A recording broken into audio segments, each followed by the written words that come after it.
other than for some cultural reasons, using direct eye contact and smiling is still one of the most powerful ways to connect to people. Do you know how most of us connect in a group of strangers?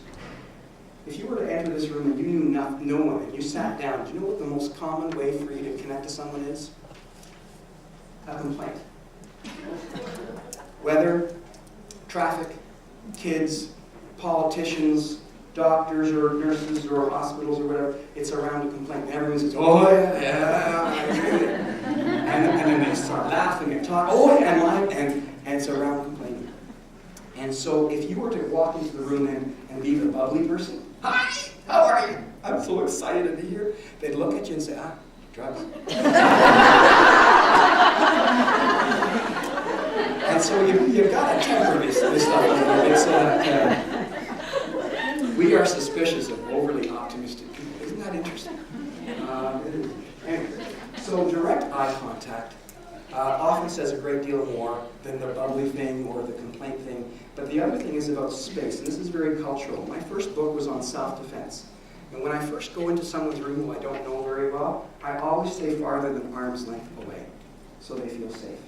And depending on their culture, they will either ask me to move closer or move closer to me or step back even a little farther.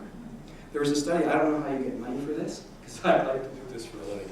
There was a study of couples in a restaurant to see how often they would touch each other during an hour-long meal. And so they compared people in Cuba, North America, and England. I don't know why those places, but that's where it was. How often do you think Cubans touch each other, a couple in a restaurant, during an hour-long meal? Just a guess. 63 times, and they still finish their meal.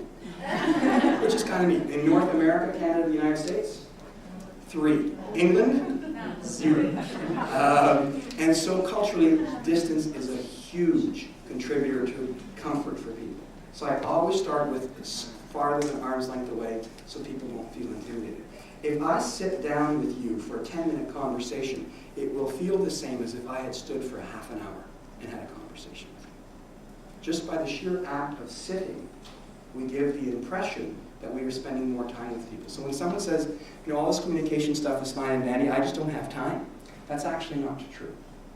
If you are a good communicator, you spend less time communicating than you would when you're a poor communicator.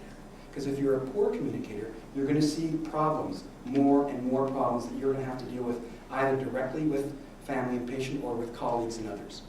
So communicating well saves time, and it's important. So space is time. Direct eye contact